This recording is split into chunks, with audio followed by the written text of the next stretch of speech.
அதே தலைப்பிலேயே தான் நாம் ஞானத்தின் ஆவியானவர் என்கிற தலைப்பின் கீழே நாம் செயல்பட கர்த்தர் நம்மளோடு கூட இடைபடுவாராம். அல்லேலூயா. ஞாயிற்றுக்கிழமை இந்த காலை பொழுது மாலை பொழுதுலையும் கர்த்தர் ஞானத்தின் ஆவியானவர் என்னை குறித்து நாம் பார்க்க போகிறோம். நாம் வாசிக்கலாம். ஒருவேளை உங்களுக்கு நாம் எடுத்த பகுதி தான் யாக்கோபு எழுதின நிருபம் அதனுடைய 3ஆம் அதிகாரம் அதனுடைய 17வது வசனத்தை நாம் வாசிக்கலாம். யாக்கோபு 3ஆம் அதிகாரம் அதனுடைய 17வது வசனம். பரத்திலிருந்து வருகிற ஞானமோ பரத்திலிருந்து வருகிற ஞானம் முதலாவது எதை கொண்டு வருகிறது? சுத்தத்தை கொண்டு வருகிறது. இரண்டாவது பின்பு சமாதானமும் சாந்தமும் இணக்கமும் உள்ளதாயும் இரக்கத்தாலும் நற்கனிகளினால் நிறைந்ததாயும் பட்சபாதம் இல்லாததாயும் மாயம் மற்றதாயும் இருக்கிறது. அல்லேலூயா. வேதத்திலே நாம் பார்க்கும் பொழுது முதலாவதாக நாம் பார்த்தோம் சுத்தத்தை குறித்து பார்த்தோம். இரண்டாவது பார்த்தோம் சமாதானத்தை குறித்து பார்த்தோம். சமாதானத்தை குறித்து பார்க்கும் பொழுது நாம் இன்று காலையிலே பார்த்தோம் சமாதானம் சண்டையிடாமல் சமாதானத்தை நாம் விரும்பும் பொழுது கர்த்தர் நமக்கு சமாதானத்தை தர அவர் வல்லமை உள்ளவராக இருக்கிறார். அல்லேலூயா. மாலை பொழுதுல இன்றைக்கு நான் உங்களுக்கு சொல்லுகிற காரியம் என்ன? சமாதானம் எளிதில் எல்லாருக்கும் கிடைப்பது இல்லை. அல்லேலூயா. இன்னைக்கு சமாதானத்தை தேடி ஓடுகிறோம். யாருக்கு சமாதானம் கிடைக்கும்? யாருக்கு சமாதானம் கிடைக்கும் என்பதை தான் நான் உங்களுக்கு இன்றைக்கு மாலை பொழுது உங்களோடு பேச விரும்புகிறேன். அல்லேலூயா. இன்னைக்கு யாருக்கு எந்த மனிதனுக்கு சமாதானத்தை தேடுகிறான்?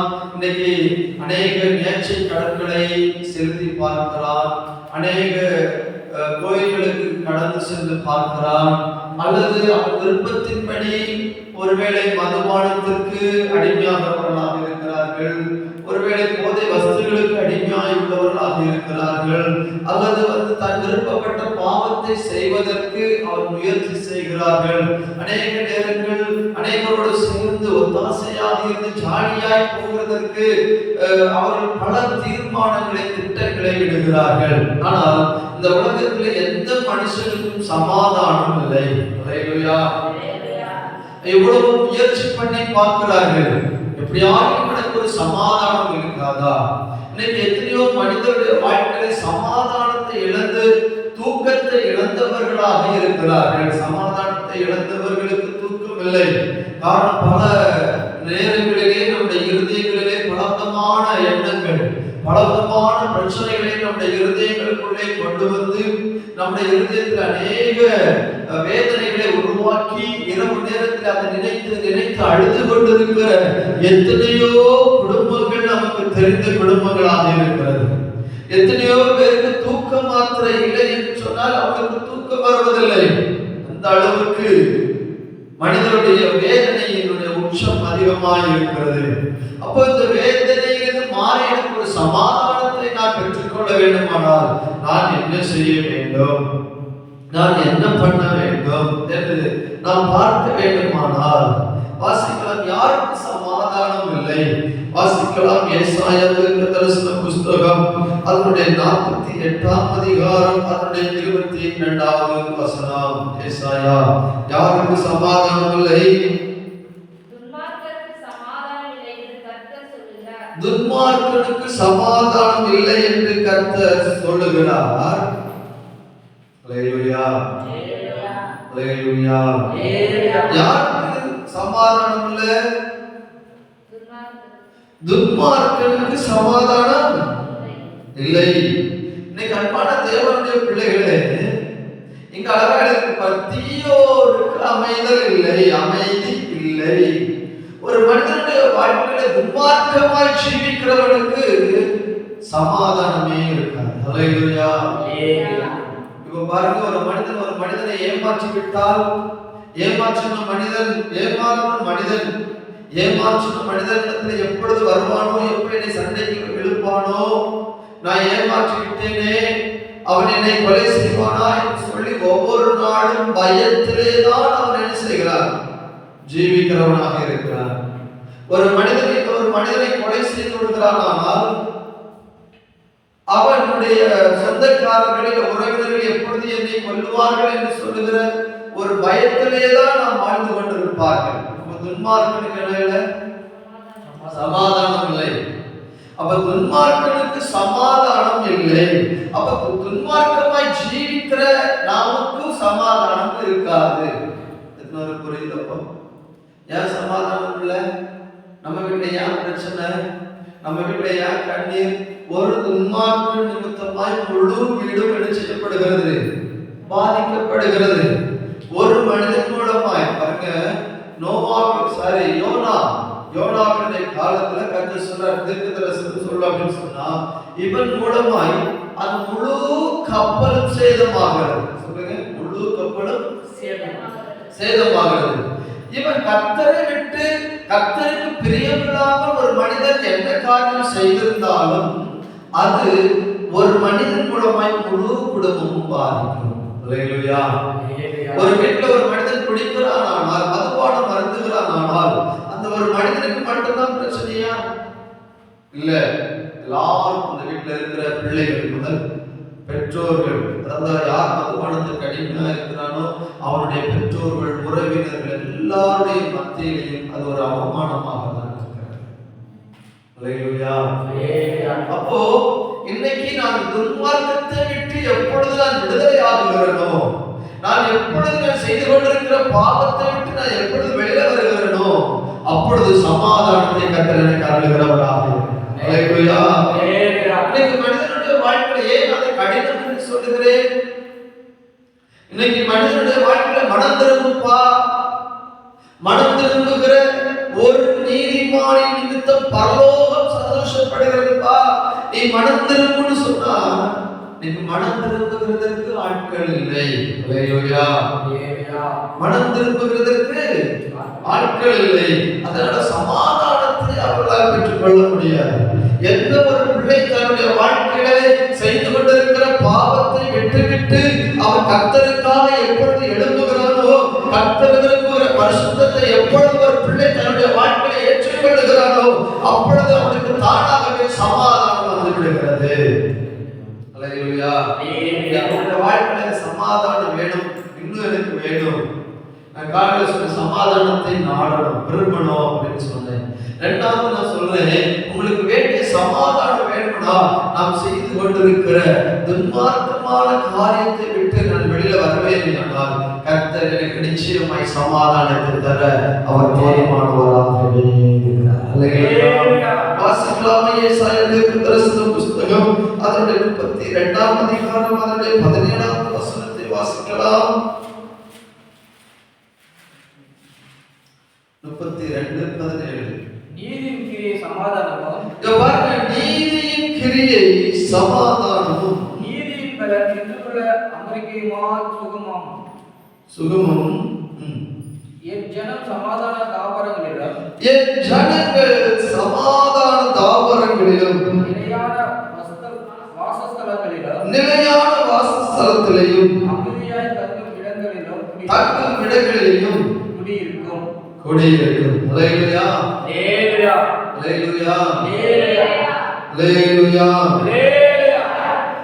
நான் கத்தோலிக்க வேதாகமத்த புதுமொழிபெயர்ப்பு அதில் நான் வாசிக்கிற மாதிரி 32. நேர்மையால் வரும் பயன் நல்வாழ்வு. நேர்மையாய் வரும் பயன் நல்வாழ்வு, நீதியால் விளைவன என்றும் உள்ள அமைதியும் நம்பிக்கையும். அல்லேலூயா. ஒரு மனுஷன் எப்பொழுதும் நேர்மையாய் இருக்கிறானோ அவனுக்குள்ள என்ன உண்டாயிருக்குமா? என்ன இருக்குமா? அமைதியும் நம்பிக்கையும் தானாய் உருவாகி கொண்டே இருக்கும். அல்லேலூயா. ஒரு மனிதன் எப்பொழுது தன்னுடைய வாழ்க்கையில நீதியான கிரியை செய்ய ஆரம்பிக்கும் பொழுது நீதியாய் வாழும் பொழுது அவனுடைய வாழ்க்கை எப்படி இருக்குமா? நேர்மையாய் அமைதியும் நம்பிக்கையும் தானாய் பெறும். அல்லேலூயா. அவன் ஒரு மனிதன் நீதியாய் வாழுவானானால், ஒரு மனிதன் பரிசுத்தமாய் வாழுவானானால், ஒரு மனிதன் கர்த்தருக்கு பயந்து ஜீவிப்பானானால், வேதம் சொல்கிறது என் மக்கள் அமைதி சூழ் வீடுகளிலும் பாதுகாப்பான கூடாரங்களிலும் தொல்லையற்ற தங்குமிடங்களிலும் குடியிருப்பார்கள். அல்லேலூயா. என் மக்கள்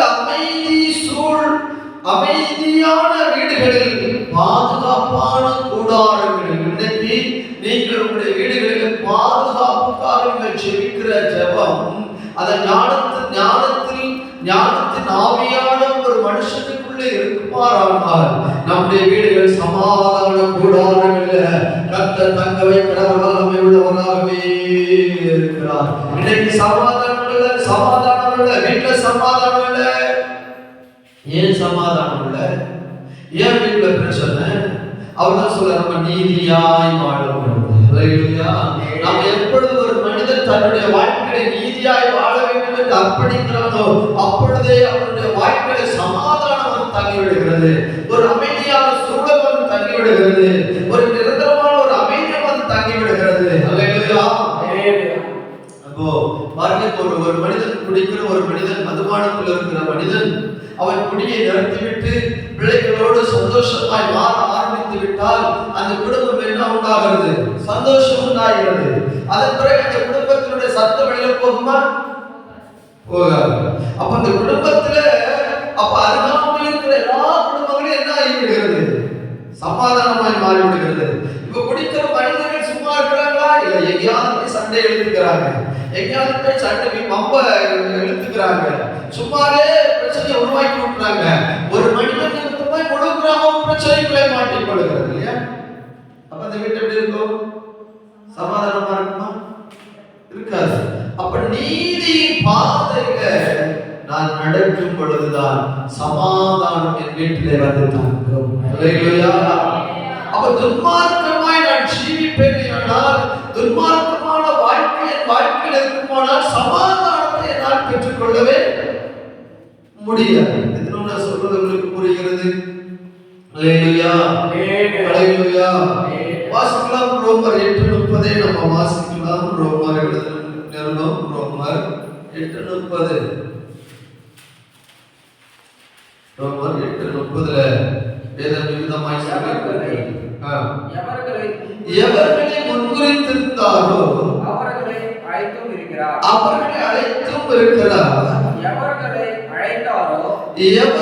எவர்களை அழைத்தாரோ அவர்களை நீதிமானாக்கி இருக்கிறார். எவர்களை நீதிமானாக்கினாரோ அவர்களை மகிமைப்படுத்தி இருக்கிறார். அல்லேலூயா. அல்லேலூயா. நம்முடைய வீடுகளில் சமாதானத்தை கர்த்தர் கொடுத்திருக்கிறார். யாரை அழைத்தாரோ, யாரை முன்குறித்திருக்கிறாரோ, யாரை தெரிந்து கொண்டாரோ அவர்களை நீதிமானாய் மாற்றியிருக்கிறார். அல்லேலூயா. இருக்கிற உங்களை கர்த்தர் நீதிமானாய் மாற்றியிருக்கிறார். எத்தனை நம்புறீங்க? அல்லேலூயா. இதில் இருக்கிறவர்களை எல்லாரும் நீதிமானாய் மாற்றியிருக்கிறீங்க. ஏன்னா கர்த்தர் விசுவாசத்தினால் நாம் நீதிமானாக்கப்பட்டிருக்கிறோம். சொல்லுங்க, நம்ம எப்படி நீதிமானாக்கப்பட்டிருக்கிறோம்? விசுவாசத்தினால. நான் ஞானஸ்நானம் எடுக்கிறேன், அதனால் நான் நீதிமானாய் மாறி இருக்கிறேன். அல்லேலூயா. என்னுடைய பாவ பழக்க வழக்கங்கள் எல்லாவற்றையும் மாற்றி ஒரு புதிய அநேகர் நீதிமானாக்கப்படுவார்கள். அல்லேலூயா. நான் நீதிமான் அல்ல, அவர் என்னை நீதிமானாய் மாற்றி இருக்கிறார். என்ன சொல்ல முடியும்? நீங்க யாராவது நீதிமானாய் இருக்கீங்களா? கரெக்டா இருக்குமா? இல்ல. அதான் சொல்றாரு, எப்ப நீ நீதிமானா இல்லைன்னு எனக்கு தெரியும். ஒரு மனுஷன் பாவம் செஞ்சது நிமித்தமாய் முழு உலகம் பாவத்துக்குள்ள வந்துச்சு. எதனால வந்துச்சு? கீழ்ப்படியாம என்கிற ஒன்றினால வந்துச்சு. ஆனா இப்பொழுது இயேசு கிறிஸ்து இந்த உலகத்துல பிதாவுக்கு தன்னை முற்றிலுமாய் அர்ப்பணித்ததுனால அந்த பாவத்தின் நிமித்தமாய் நான் நீதிமானாய் கர்த்தரே என்னை மாற்றி இருக்கிறார். ஹalleluya. என்னை யார் என்னை குறித்து எந்த மனுஷன் என்ன பேசினா எனக்கு என்ன, அவர் என்னை நீதிமானாய் மாற்றி இருக்கும் பொழுது கர்த்தர் இந்த மனிதர்கள் இந்த உலகத்தில் இருக்கிற மனிதர்கள் என்ன பேசினாலும் எனக்கு பரவாயில்லப்பா, என்னை கர்த்தர் நீதிமானாய் நிறுத்தியிருக்கிறபடியாலே அவர் நிச்சயமாய் என்னை அவர் மகிமைக்குள்ளே கொண்டு வருவார். அவர் இந்த தேசத்தில் என்னை மகிமைப்படுத்துவார். ஹalleluya. நான் நீதிமான் இல்லை எனக்கு நல்லா தெரியும், ஆனா நான் விசுவாசிக்கிறவர் நீதிமான். ஹalleluya. அவர் அந்த நீதிமானுக்குள்ளே நான் அவர் எனக்குள்ளே வாசம் பண்ணுகிறதுனால, சொல்லுங்க, அந்த நீதிமான் எனக்குள்ளே வாசம் பண்ணுகிறதுனால நான் நீதிமானாய் இருக்கிறேன். ஹalleluya. உலக பாஸ்டர் பழைய மாதிரி இப்படி வாழ்ந்தீங்களே பாஸ்டர், அப்படி இருந்தீங்களே பாஸ்டர், உங்க பாவங்கள் எல்லாம் அப்படி இருந்துச்சு இப்படி இருந்துச்சு துன்மார்க்கமா இருந்துச்சு. ஆமாப்பா, ஒரு காலத்துல இருந்துச்சு உண்மைதான், ஆனா என்னை பேசி நீதிமானாய் மாற்றி இருக்கிறார். ஆகவே என்னுடைய கூடாரங்கள் எல்லாம், என்னுடைய கூடாரத்தில் அமைதியும் நம்பிக்கையும் உண்டு. பாதுகாப்பும் அமைதி நம்பிக்கை பாதுகாப்பு ஏன் கர்த்தர் கொடுக்கிறார் தெரியுமா? துன்மார்க்கமான ஜீவியத்தை விட்டு எப்பொழுது ஒரு மனிதன் வெளியில வருகிறானோ அவனுக்கு ஆவியானவர் அருளுகிறார். அது சும்மா மாற முடியாது, அது எனக்குள்ள அந்த ஆவியானவர் வரணும். இல்லையா? அந்த ஞானத்தின் ஆவியானவர் ஒரு மனிதனுக்குள்ள வந்துட்டா துன்மார்க்கமான காரியங்களை விட்டு விட்டு கர்த்தர் நம்முடைய குடும்பங்களில ஒரு ஞானத்தின் ஆவியை தருவாரானால் நம்முடைய குடும்பம், நம்முடைய வீடு ஒரு குட்டி பரலோகம் போல காட்சிகளை நம்புறீங்க. அல்லேலூயா. ஆவியானவர் நமக்குள்ள வந்துட்டா, சபைக்குள்ள வந்துட்டா, சபை குட்டி பரலோகம் போலே இருக்கும். ஆராதனை ஒரு விடுதலை, ஜெபத்துல ஒரு விடுதலை, செய்தியில ஒரு விடுதலை. வேதம் சொல்லுகிறது கர்த்தருடைய வசனத்தை அனுப்பி விடுதலையாக்குகிறார். அல்லேலூயா. ஆராதனை விடுதலை, ஜெபத்துல விடுதலை, எல்லாவற்றிலும் விடுதலை நடந்து கொண்டே இருக்கும். ஏன்னா துன்மார்க்கமான ஜீவியத்தை விட்டு விட்டு என்னுடைய வாழ்க்கை, ஆண்டவரே நான் பாவம் செய்கிற ஒரு மனிதன் தான், ஆனால் நீதிமானாக மாற்றுகிறவர் நீர் எனக்குள்ளே வாசம் பண்ணும் என்று எந்த ஒரு குடும்பம் தன்னுடைய வாழ்க்கையை கேட்கிறாரோ அவனே தான் குடும்பம் ஆசீர்வதிக்கப்பட்ட குடும்பமாய் கர்த்தர் மாற்ற முடியும். எத்தனை நம்புறீங்க? அல்லேலூயா. அதே அதிகாரம் 5ஆம் அதிகாரம் முதல் வசனத்தை வாசிக்கலாமா? 5:1 இவ்விதமாய் நாம் விசுவாசத்தினாலே நீதிமான்களாக்கப்பட்டிருக்கிறபடியால் நம்முடைய கர்த்தராகிய இயேசு கிறிஸ்து மூலமாய் தேவனிடத்தில் சமாதானம் பெற்றிருக்கிறோம். அவரிடத்தில் சமாதானம் பெற்றிருக்கிறோம். அல்லேலூயா. அப்ப எதனால சமாதானம் பெற்றிருக்கிறோம்? விசுவாசத்தினால. சொல்லுங்க, எதனால சமாதானத்தை கர்த்தர் கொடுக்கிறார்? விசுவாசத்தினால. நாம் அப்ப இன்னும் அவரை விசுவாசிக்கிறோம். விசுவாசத்தினால் நீதிமான் பிழைப்பான், விசுவாசியை பதறாதே.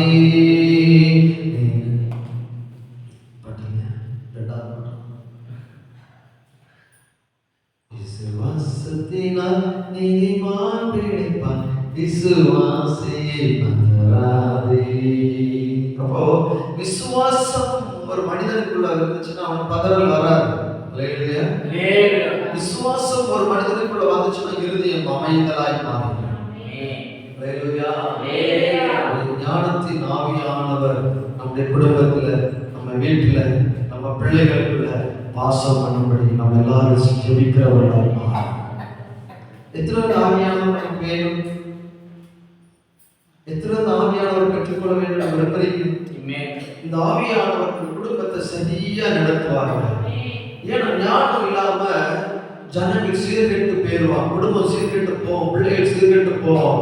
ஆனா என் பிள்ளைகளுக்கு அந்த ஞானத்தின் ஆவியை தந்தா நம்ம பிள்ளைகள் எல்லாம் ஒரு ஆட்டை பேசும்போது கூட ஞானமா பேசுவாங்க, ஒரு பிள்ளைகள் பேசும்போது கூட காரியங்கள் சரியா செய்வாங்க, படிக்கிறதுக்கு சரியா செய்வாங்க. எல்லாவற்றிலையும் குடும்பத்தில் அப்பா அம்மாவுக்குள்ள நடக்கிறதை கீழ்படுகிறது எல்லாவற்றிலும் ஞானமாய் நம்ம பிள்ளைகள் இருப்பாங்க. அல்லேலூயா.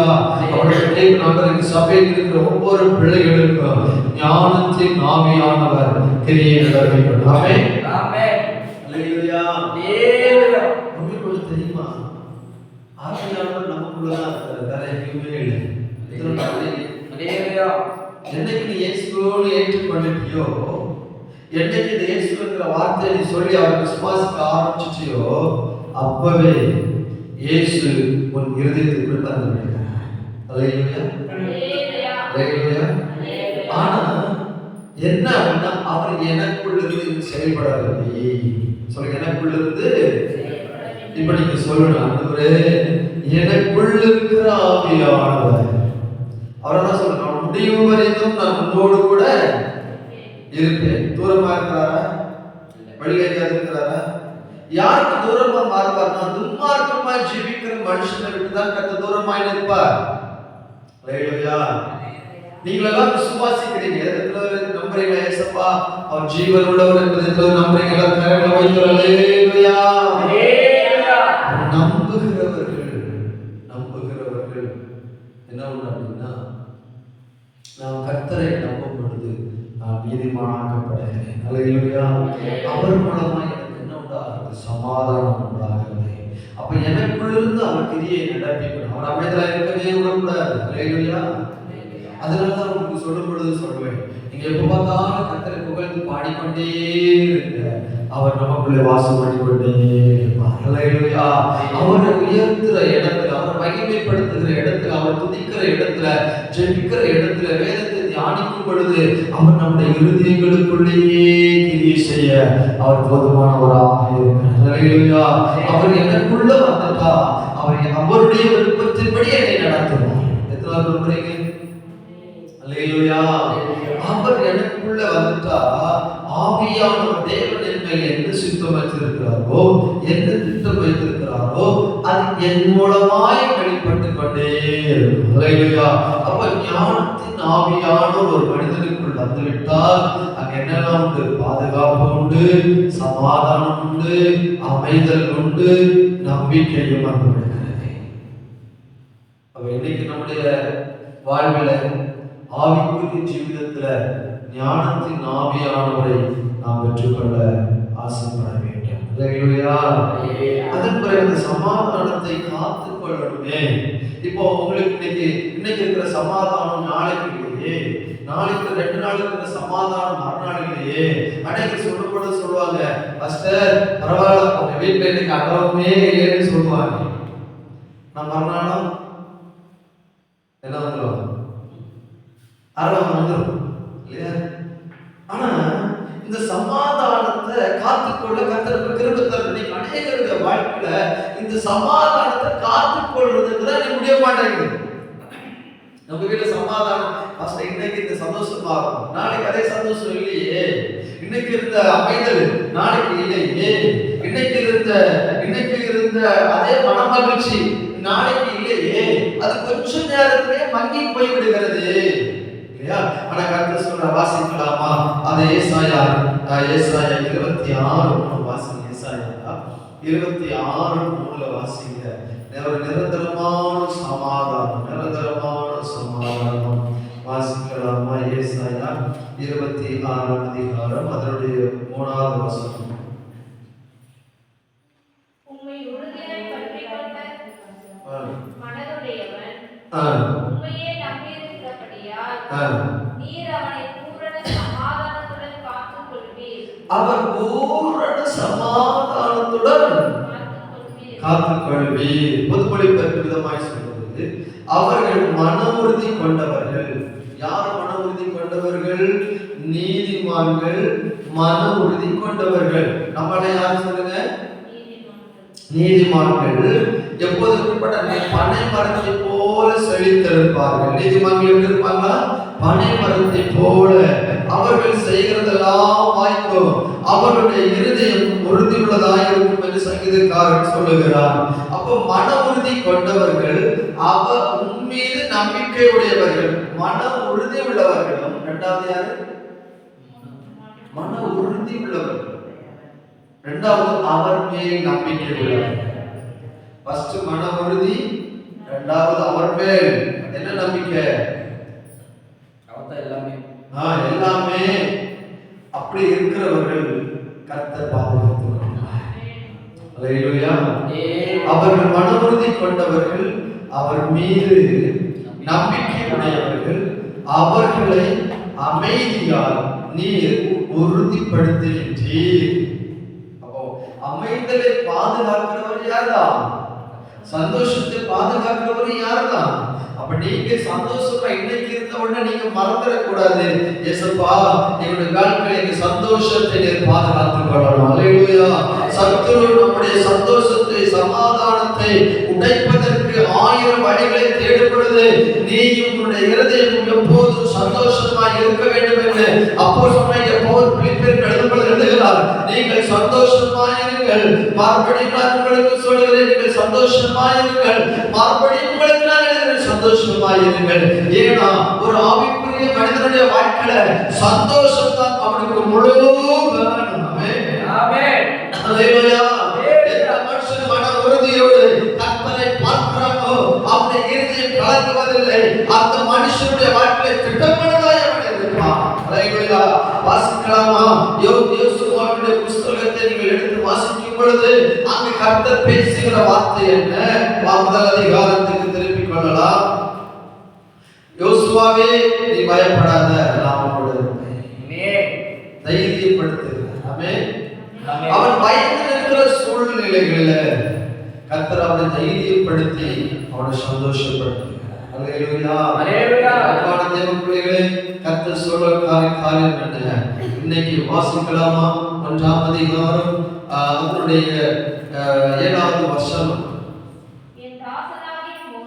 என் தாசனாகிய மோசே உனக்கு கற்பித்த நியாய பிரமாணத்தின்படி எல்லாம்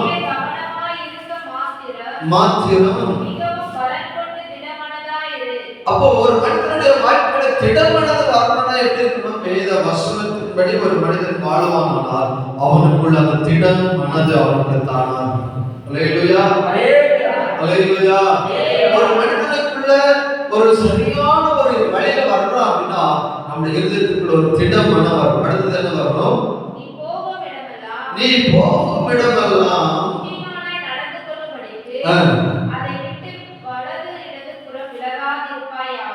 வலது இடதுபுறம் விலகாதிருப்பாயாக. அல்லேலூயா. அல்லேலூயா.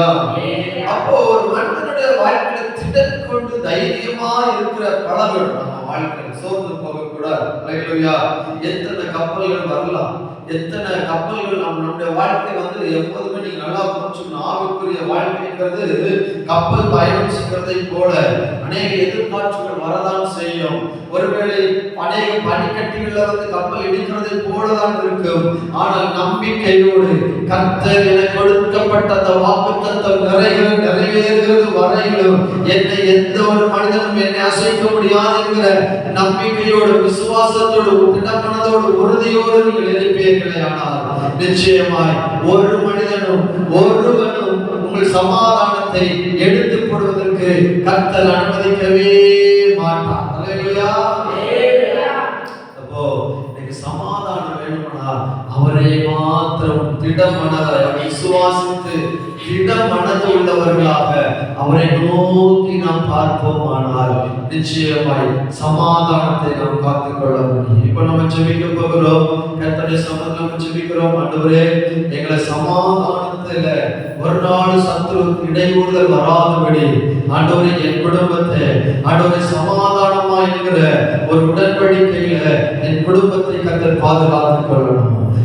பாதுகாப்பியான சமாதானத்தை பாதுகாத்து ஒன்றை உறுதிப்படுத்துறது யார் தெரியுமா? கர்த்தர்.